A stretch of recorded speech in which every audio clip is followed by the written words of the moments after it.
Welcome, friends and neighbors, to The Late Show. I'm your host, Stephen Colbert. First of all, I just want to start off tonight by saying Happy Cinco de Mayo, everybody.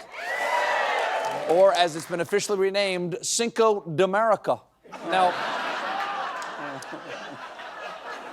I think a lot of people, and I know I'm guilty of this too, a lot of people think that Cinco de Mayo is Mexican Independence Day. It's not. In fact, it commemorates the day in 1862 when Mexican General Ignacio Zaragoza became the first man to enjoy lime dollaritas at participating Applebee's. There's one right down the street, right? There's an Applebee's right down the street. Waiting for my free lime dimerita right now. Okay. Now, if you're going out tonight, please stay safe. Remember the old rhyme, liquor before beer, never fear. Don't ever drink tequila.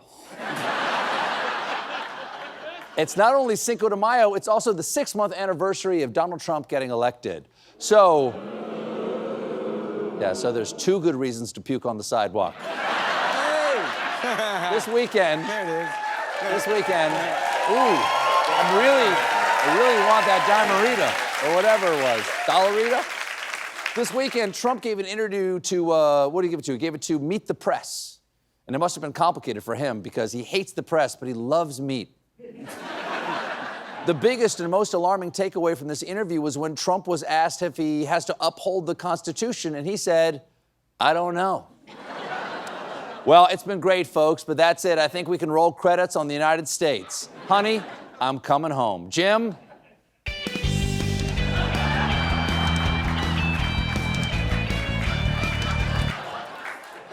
Oh, I have to keep going? Even if there's no America? Okay. Here's the big moment when Welker asked Trump about his administration deporting people without due process. Don't you need to uphold the Constitution of the United States as president? I don't know. Okay, that is the dumbest he sounded in a while. Quick follow-up question, Mr. President. Do you still have the mental faculties to fulfill the duties of your office? I don't know. Okay, well, let's try this. Let's try this one. Will our country ever recover from your presidency? I don't know.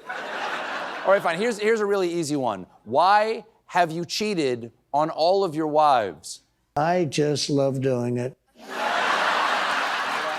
there you go. He's honest as the day is long. Welker would not let the president wiggle out of this. Your Secretary of State says everyone who's here, citizens and non-citizens, deserve due process. Do you agree, Mr. President? I don't know. I'm not a lawyer. I don't know. Well, the Fifth Amendment says I don't know. as It might say that. I don't know why she expects him to know the Fifth Amendment. He only invoked it 450 times on a single day. But to be fair, who can remember all the amendments? It goes blah, blah, blah. That's the first one. Second Amendment, pew, pew, pew, pew, pew, pew. Third Amendment, oi, governor, can I sleep in your house? And of course, fourth, ain't no law on the claw.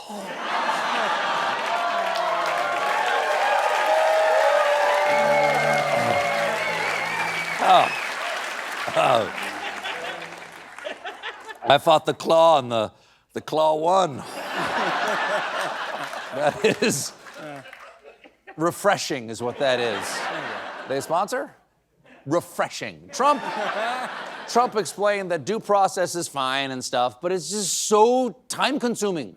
We'd have to have 1 million or 2 million or 3 million trials. Then have the trials. Otherwise, we're just living in the least popular Dick Wolf show and order.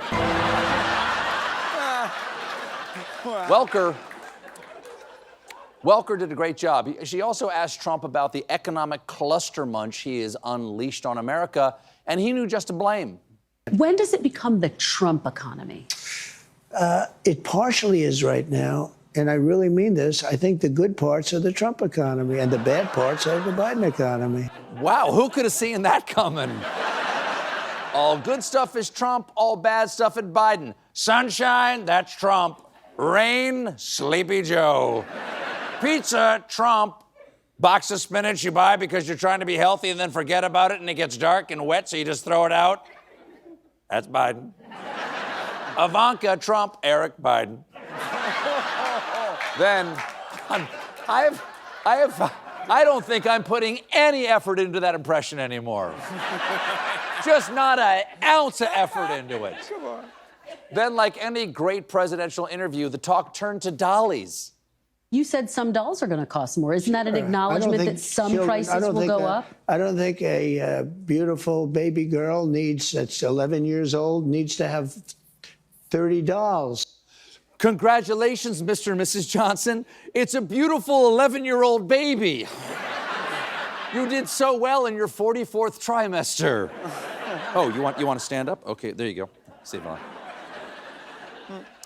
The crazy continued on Air Force One when Trump doubled down on the dollies. All I'm saying is that a young lady, a 10-year-old girl, 9-year-old girl, a 15-year-old girl doesn't need 37 dolls. She can be very happy with 2 or 3 or 4 or 5. Buddy, a 15-year-old girl is not going to be happy with 2 or 3 or 4 or 5 dolls because a 15-year-old girl isn't happy with anything. Who raised your children? Who? Hey, kiddo, do you want to come down for dinner, or are you still mad that we asked you how your day was? Okay. Trump also announced his exciting new renovation plans for the White House. For 50 years, they wanted to build a ballroom at the White House. We are going to make and build a ballroom, which they've wanted for probably 100 years at the White House. A ballroom? You know what this means. The prince is giving a ball. The prince is giving a ball. I can't wait, but I must remember, at midnight, my junk turns back into a decorative gourd. Is that better?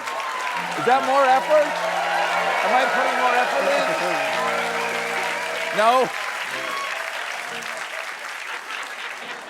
It wasn't all spouting nonsense on the Meet the Press. Some of it was spouting nonsense online, like this post. I am directing the Bureau of Prisons together with the Department of Justice, FBI, and Homeland Security to reopen a substantially enlarged and rebuilt Alcatraz.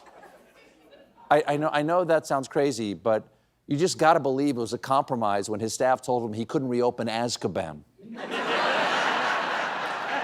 Trump was asked about the inspiration behind reopening the prison, and the president said it was just an idea I've had.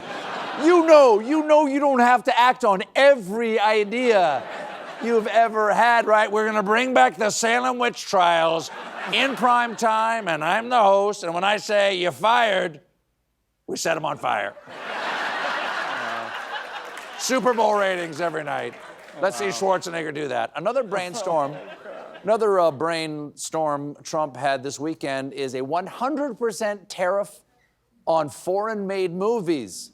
Oh no, that's horrible, said the girlfriend of the film student who keeps getting dragged to Hungarian cinema about 2 dogs in a room.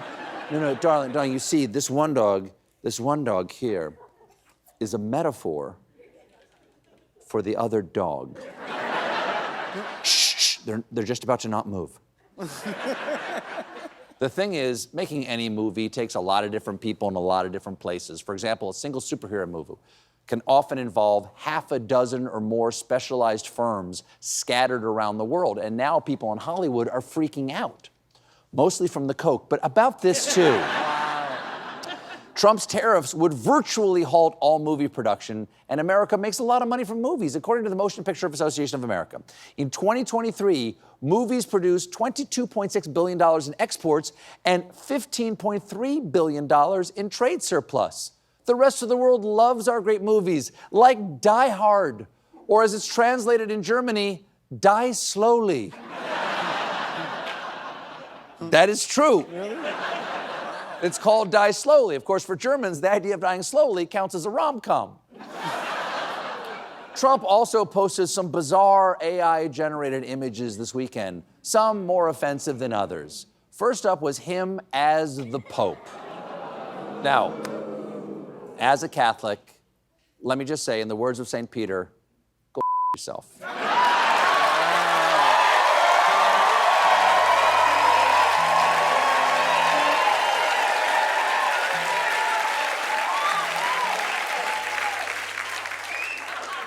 You were just at the Pope's funeral.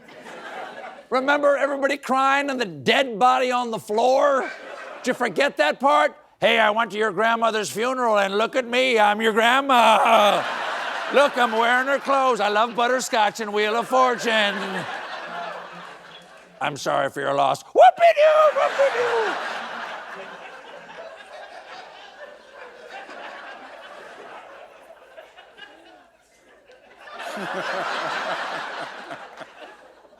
President did not stop there.